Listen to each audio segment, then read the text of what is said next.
I talk about how the NBA is also a cooked product in one instance, and then another instance, I have to ultimately recognize the NBA postseason is pretty freaking hilarious. And pretty crazy at that. There's just nothing like the NBA postseason. In fact, just sports postseason period. Just so much goes to it. There's so much intensity, there's so much chaos. There's just a lot. And it's crazy because in Ultimatum, it's not super significant. It doesn't really matter at the end of the day. But when it comes to just the overall legacy of what you did during that time period, within just playing the sport, you left something behind, but all you did was just play a sport. You didn't do anything crazy, you just played a sport and you entertained the masses for a few hours. I want to talk about the NBA real quick, because just what's been happening since the first round just ended all across the board. The second round's about to start today with the Sixers playing against the Knicks, and I'm pretty sure the Timberwolves play the Spurs. Spurs are the number 2 seed. The Timberwolves were the 6th seed. They did beat the 3rd seed Nuggets in a 6-game upset. I say it's an upset because Anthony Edwards did not play half the series, and the Nuggets were, even if they didn't have Aaron Gordon and Peyton Watson, they still were favored to win that series because Jamal Murray and Nikola Jokic were playing. I mean, Jamal Murray's healthy. I don't know what happened to them.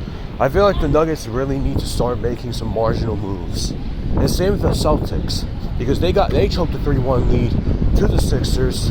The Sixers are the 7th seed. They're playing the 2nd seed Knicks. No, 3rd seed. I'm tripping. Because the 2nd seed Celtics played the 7th seed Sixers, and the 7th seed Sixers just came back from a 3-1 deficit and won. Tatum got hurt. So now the Celtics and the Nuggets need to both make marginal moves now to maneuver through the cap issue. They're having cap issues. Nikola Jokic is expected to stay with the team because he's the best player. He wasn't that great in the postseason. I mean, and the funniest part is that the whole regime with Nikola Jokic now is that he can't beat 50-plus win teams. Teams that won 50 games in a season. He can only beat teams that have less than that. That's pretty funny because the last time he beat a 50-win team was in the bubble against the Clippers. But that was in the bubble, right? I mean, to be fair, the Nuggets are always a top 3 seed. They're not going to always play the 51 teams, but even if they did, I mean, that's pretty freaking tough that Nikola Jokic has yet to be a 51 team. He wasn't a difference maker. And I can't believe I'm even saying his name because it's a team effort. But again, Nikola Jokic is a catalyst and he's the best player on the team. So, of course, he's going to get most of the blame or all the blame even. Or Jamal Murray and counterparts to that, because Jamal Murray has a few good postseason series every now and then some others postseason series he just completely dissipates, just fades into the background. He just becomes a shell of himself. Whether he's injured, whether he played through injury. I mean, the farthest that Nikola Jokic was this close to being a 50-win team was when the Thunder won 68 games last year. And even then, they won 7 games and they still lost.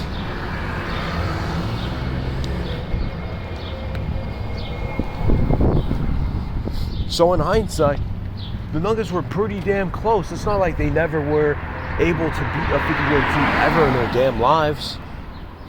They just fell short. They fell short of closing it out. So it's in basketball, because basketball is a lot different. It's not like in baseball where your star player doesn't always have to be the main reason why the team wins the World Series. He could be the main reason why the team wins so many games. But in ultimatum, like, wins don't really factor in the MVP race. It's your individual performance. So your team doesn't necessarily have to be like the best team in the world for you to win MVP. It's a lot different. In the NBA, your individual success with team success is very important. It is very upper echelon. It's necessary. So the reason why I'm even bringing this up is because Jaylen Brown himself went through most of the season without the best player in the team, Jason Tatum. Because Jason Tatum ruptured his Achilles in May of last year during the Knicks series. And Jaylen, he had to recover. But he rushed his recovery. Of course, because he thought his team was in prime position to make a deep postseason run. So he came back in March. And Jaylen Brown, in retrospect, was having his best postseason yet. He was averaging career highs in everything. He was actually improving his playmaking. He was actually improving, getting his teammates involved. And he was averaging like 5 assists, 5-6 assists around there. That's a pretty big deal for Jaylen Brown. He was actually stepping up. However, the main problem just comes to play during the postseason, and eventually in certain stretches. Because the moment Jason Tatum came back, he had to go back to deferring and allowing Jason Tatum to just slowly get back into the chase of things. And this is where Jaylen Brown's play started to slowly decline, right? So, of course, Jaylen Brown was never going to be a person to win MVP. But with all things considered, if Jaylen Brown was able to show that he improved and show that he can actually be a Batman and not just be somebody that wants to be a Batman but never really has the skill set and the efficiency and the playmaking and the handle to be able to take those on-court Batman duties and to be able to take the Batman type of criticism, it displayed in the postseason once again that Jaylen Brown just continues to just fall short. And he had a pretty good game 7. It's just not enough though. It's just not enough because within the last stretches of the fourth quarter, he started missing shots. He started taking pretty bad shots. Like throughout the game, he wasn't terrible. He was pretty solid, pretty good. In ultimatum though, he just continues to fall short. But then throughout the process post that game, bro, it just got so bad. He made a whole meme of himself. Not literally, but metaphorically. He went on Twitch live stream and just started talking about the game like he wasn't playing in it. And he just started setting himself up for failure. Crazy because Jaylen Brown is a lot more smart than that. He's a lot more aware than that, but it seems as if he's treating himself like he's one of the fans and not an actual basketball player that actually participated not too long ago, 48 hours ago, a basketball game, an elimination game. He just choked a 3-1 lead, bro. They could have easily won Game 5, but Jaylen Brown choked the game. Derek White couldn't make shots. Nikola Vucevic was a complete liability in the playoffs. Like the newly acquired Nikola Vucevic absolutely was a complete liability in the playoffs. And Derek White, who's usually a playoff fighter, completely was not making a single lick of shots. And because of that, he is definitely going to be in the trade block because his contract is expiring. So the Celtics need to make a lot of changes, marginal ones. And they need to answer a lot of questions. They need to make a lot more formidable moves. Are they going to trade Jaylen Brown this offseason? I don't know. Who knows?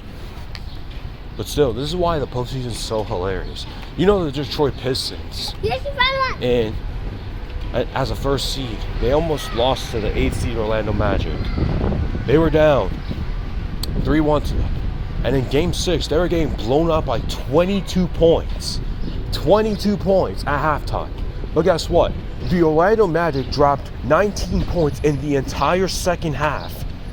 And the Pistons came back and won by over 12 points. Yo, these playoffs are freaking hilarious. And in Game 7, they also blew them out by the second half. Crazy. The Pistons came back. They should have never been down 3-1 to Orlando Magic. But somehow, some way, they did. But now, their home court advantage until they have to go up against the Thunder. Until they go up against the Thunder. Maybe they take home court advantage against the Spurs too, but I'm pretty sure they have like the same record.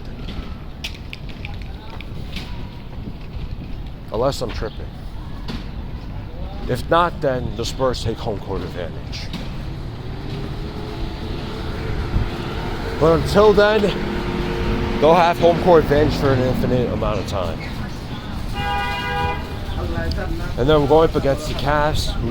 The Cavs repeated the Orlando Magic playoff series 2 seasons ago. Each team won a home game. Every team won a home game. The Cavs won 4-3, but they all won them at home. The Orlando Magic won 3 games, but all of them were at home. Same thing here. The Cavs won all their games at home, and the Raptors won all 3 of their games at their home. They won a game clinch winning shot by RJ Barrett in Game 6. The Cavs should have closed that out in the game. They should have never won 7 games to the Raptors, but oh my gosh, dude. The Cavs versus Pistons is going to be so hilarious just because they're off Game 7s that they should have easily put away in like 6 or 5 games. But, you know, both teams are quite hilarious. Well, to be fair, the Pistons were down 3-1. The Pistons should have never been down 3-1 in the first place. And the best player in the Magic, Franz Wagner, was injured half of the series. And Paolo Banchero should be easily the best player on the team, but he sometimes just has a spin the wheel onto whether to play like Michael Jordan or to play like Jordan Clarkson. It's ridiculous. Paolo was so freaking terrible in Game 5 and 6. And for like a chunk of that start of the series, but he just starts playing like prime Michael Jordan in Game 7. But everybody else was completely breaking shots aside from Desmond Bane. But Desmond Bane was so passive. He wasn't shooting enough shots. Even though for half the series he was like the best Magic player. That's not Franz Wagner. That's Paolo Banchero missing majority of his shots because he decided to play like Jordan Clarkson. Son, these playoffs are ridiculous, dude. Especially in the East. Do you want to turn to the West? Because the Thunder played the Suns and nobody remembered that series. The Rockets played the Lakers. The Lakers should have swept the Rockets, but the Rockets decided to win Game 4 and Game 5. Game 6, the Lakers blew them out. The Rockets, without KD for a chunk of that series, they held their own. But holy cow, man. They just don't have shooters. They have no shooters. They have no depth. They were relying on Alperen Sengun to generate offense. He can't generate enough offense because he is the Dollar Tree version of Nikola Jokic. And Steven Adams was hurt that entire stretch because he missed the postseason because he has knee surgery. Fred VanVleet tore his ACL. In the past offseason, he missed this entire year. The Lakers were making Luka Doncic to his hamstring, and he's gonna miss another. He might miss this entire Thunder series. And Austin Reeves just came back from his calf injury. Dude, Austin Reeves was supposed to be an All-Star this year, and then injuries hampered him half this stretch. So, I mean, yeah, and then it's 41-year-old LeBron still not slowing down that much. He's not slowing down that much. He's still slowing down, but not that much. So the Lakers win. They have to play the Thunder. and they're cooked. They're cooked now because DeAndre Ayton has to play a serious team. But it's not like DeAndre Ayton was so super terrible against the Rockets. But DeAndre Ayton just decides whether he wants to play like prime Shaq or he wants to play like Marcin Gortat.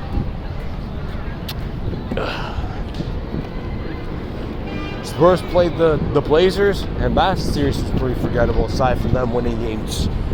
The Blazers winning game 2. But Wembanyama exited early from his concussion injury, and Wemby missed the next game or so. And the Spurs won game 3 off Dylan Harper and Stephon Castle hoops. And then Wemby came back and then just became a pain presence. He was just a brute force. He was just too much. And De'Aaron Fox kind of cooked game 4 as well, so they made De'Aaron Fox look like, hey, they should trade him. But then De'Aaron Fox came back and was like, dude, I got it. I still got it in me. But I still think that De'Aaron Fox should be expendable at some point, especially if Dylan Harper showed signs of more great play along the way. I don't think there's a reason why you shouldn't at least try to make him expendable. But who wants that contract? Some team wants his contract. Some team needs an archetype like De'Aaron Fox, like being a scoring prowess and being a brute force inside, fast, you know. Maybe not as fast as he was in his early days. Still pretty damn fast. A paint presence. I brought up the Timberwolves earlier. Anthony Edwards, their best player, missed half the series because he sprained his ankle, right? Or was it something with his knee? But man, Ayo Dosunmu dropped 40 points in game 4. He dropped 40 in game 4. They were up 3-1. The Nuggets came back and they won game 5. But game 6 was Jaden McDaniels. Jaden McDaniels was talking so much trash, but then he ultimately won that game. He was talking about how the Nuggets defenders are so garbage. It holds true because Jaden McDaniels dropped 30 on their heads in game 6.